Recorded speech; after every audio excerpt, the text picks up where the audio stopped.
महाराष्ट्राचा लोकप्रिय राजा छत्रपती शिवाजी महाराज, भारतीय घटनेचे शिल्पकार भारतरत्न डॉक्टर बाबासाहेब आंबेडकर, महात्मा ज्योतिबा फुले, राजश्री शाहू महाराज, लोकशाहीर अण्णाभाऊ साठे या महामानवांना विनम्र भावे अभिवादन करू. एवढं सांगतो की सारा महाराष्ट्र नरेंद्र मोदींच्या नेतृत्वाला भुलणार आहे. सारा महाराष्ट्र नरेंद्र मोदींच्या नेतृत्वाला भुलणार आहे आणि बाळासाहेब हेगडेंचं कमल या ठिकाणी फुलणार आहे.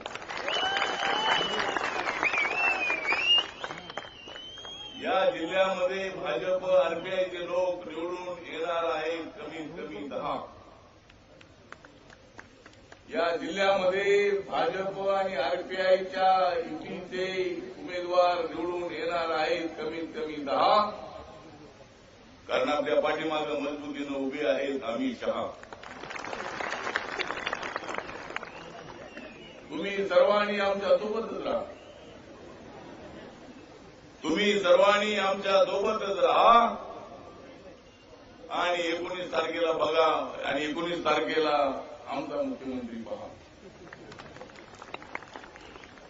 एक तो अमित शाह जी, ये मावल तालुका छत्रपति शिवाजी महाराज के स्पर्श से ही पावन हुआ ही तालुका है.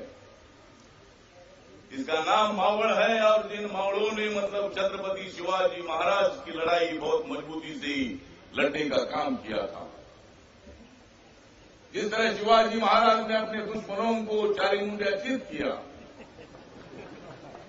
उसी तरह अब अपने ऊपर जिम्मेदारी आई है बीजेपी आरपीआई पर कि कांग्रेस और राष्ट्रवादी को चारी मुंडिया चित करने की जिम्मेदारी आप लोगों पर आई है. अरे इन लोगों ने जहां फायरिंग करना है तो जाओ वहां पाकिस्तान के बॉर्डर पर जाकर फायरिंग करो. वहां तो फायरिंग नहीं करते और यहां फायरिंग करते हैं. या किसान या आंदोलन करते, उस आंदोलन करने वालों को गोली का शिकार बनाने का काम अगर राष्ट्रवादी और कांग्रेस की सरकार करती होगी तो अमित शाह जी यहां की जनता ने फैसला किया है. जिस लोकसभा में नरेंद्र मोदी जी के नेतृत्व को स्वीकार कर महाराष्ट्र की जनता ने 48 सीटों में से 42 सीटें जीतने का काम किया. और वहां उत्तर प्रदेश में आपके ऊपर जिम्मेदारी थी. 80 सीटें वहां थी और 80 सीटों में से 73 सीटें आपके कौशल्य से वहां पहली बार चुनकर लाने का काम आपने किया. नंबर 1 आप है और नंबर 2 हम हैं. तो 73 के बाद सबसे एक राज्य में ज्यादा सीटें आई. ये हमारी सीट 6 हार गई, आपकी सीट 7 हार गई, इसलिए हम नंबर 1 है, नंबर 2 आप है. नंबर 1 मतलब इसलिए मतलब एक बहुत ही अच्छा वातावरण आपने उत्तर प्रदेश में किया. ये कांग्रेस वालों को आदत है आरोप प्रत्यारोप करने की. राष्ट्रवादी कांग्रेस को आरोप है नरेंद्र मोदी आप पर इसी तरह के इल्जाम लगाने की. लेकिन उनको जो भी इल्जाम लगाना है वो लगाने दो.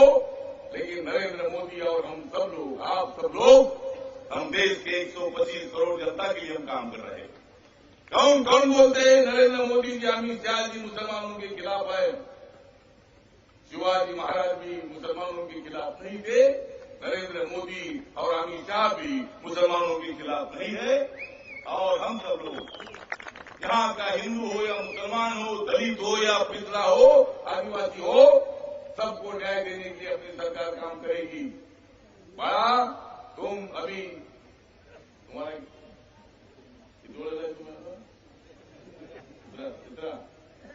दूसरा ये बाला साहब हेगड़े जी ये दूसरी बार या भाजपा के सिंबल पर मतलब यहाँ दूसरी बार यहाँ आमदार होने वाले हैं. अगर सरकार आती है तो मैं अमित शाह से निवेदन करूंगा कि नौजवान बाला हेगड़े जी है, सरकार आपकी बनेगी. इस सरकार में भी यहाँ से मतलब मंत्रिमंडल में भी हो सकते हैं, सिफारिश करेंगे। और इसलिए और अगर आप लोगों को मतलब जो फायरिंग में जिन लोगों की मृत्यु हुई थी उनके फैमिली को आज तक लोग नहीं मिली, क्या कर रहे हैं अजीत दादा? क्या कर रहे हैं अजीत दादा? अजीत दादा, अगर आपकी सरकार ये 2, 4, 5 लोगों को नौकरी नहीं दे सकती है तो फिर हम आपको सस्पेंड कर देंगे।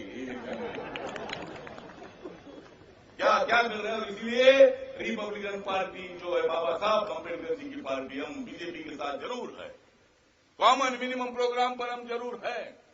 ये भगवे और हरे के साथ नीला झंडा लहराने के लिए, बाबा साहब अम्बेडकर जी का सपना पूरा करने के लिए अमित शाह जी रिपब्लिकन पार्टी आपके साथ है। मैं इन लोगों के साथ था 15, 16, 17 साल तक। मेरे पवार साहब बहुत अच्छे फ्रेंड थे, लेकिन अभी नरेंद्र मोदी जी मेरे बहुत अच्छे फ्रेंड हैं, आप भी मेरे अच्छे फ्रेंड हैं। मतलब हमेशा एक फ्रेंड के साथ दोस्ती करने से कुछ भी नहीं मिलता है।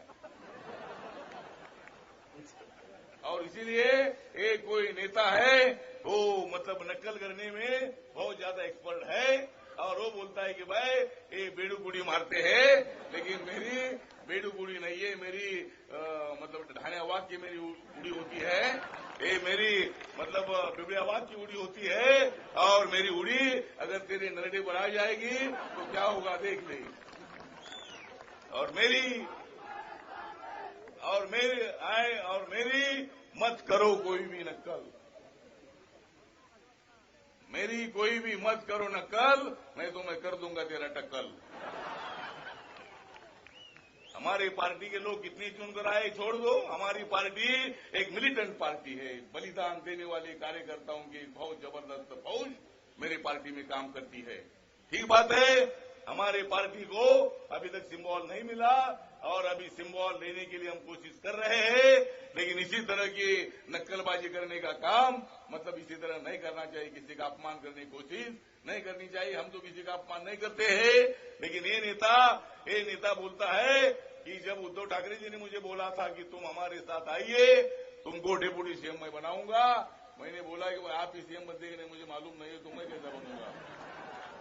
हम दोनों साथ में रहते थे तो हो सकता था, लेकिन आप अलग हुए, ये अलग हुए, तो मैं बोला कि अगर मैं डेप्यूटी सीएम के चक्कर में मैं तुम्हारे साथ आऊंगा तो फिर मतलब ये मुझे इधर भी कुछ नहीं मिलेगा, उधर भी कुछ नहीं मिलेगा। और इसीलिए मैंने सोचा कि भाई दिल्ली में आपकी सरकार है, नरेंद्र मोदी की सरकार है, वहां दलितों का भला करने के लिए मुझे कुछ मिले या ना मिले, लेकिन इसीलिए मैं बीजेपी के साथ आया हूं। और कोई एक नेता बोल रहा था कि आठवले को डेप्यूटी सीएम बनाने का ऐलान जब मैंने सुना तब मुझे हंसी आई।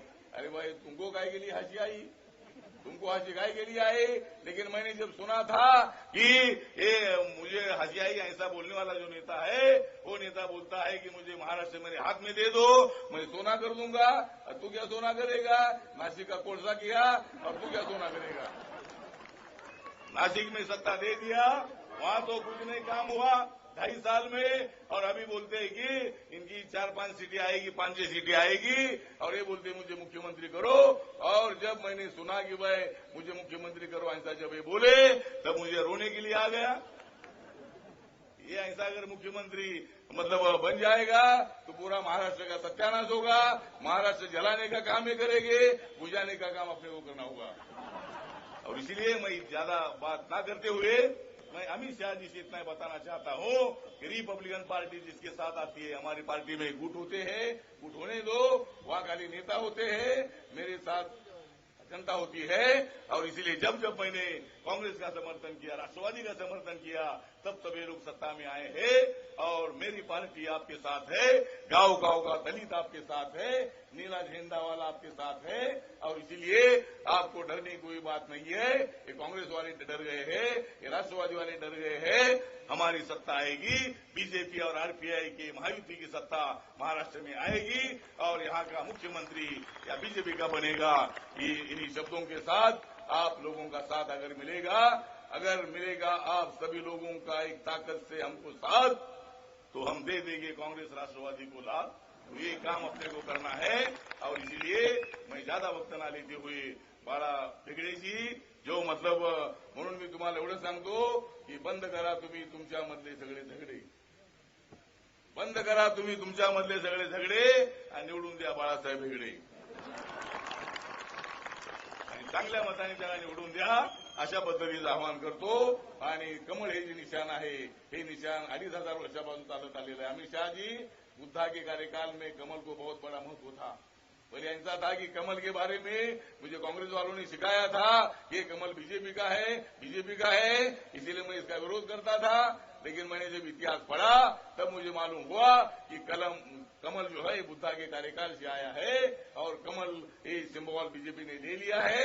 तो ये कमल अपना है, ये भगवा जो कलर है ये भी हमारे बुद्धा के मतलब हमारे भगवंती जी की श्योर का कलर होता है, तो ये कलर भी अपना है। तो हम इतने दूर क्यों रहे थे, तो इसीलिए हम आपके नजदीक आए हैं और जरूर दलितों को न्याय मिलेगा ऐसा विश्वास यहाँ रखते हुए मैं फिर एक बार बाळा को और सभी जो बीजेपी के सभी नेता है, सूर्यकांत वाघमारे और सभी हमारे आरपीआई के नेता है, उत्तमराव खोबरागड़े जी और हमारे कुमार सिंह जी भी यहाँ मौजूद है, तो मैं आपको हार्दिक बधाई देता हूँ। जय भीम, जय भारत, जय महाराष्ट्र।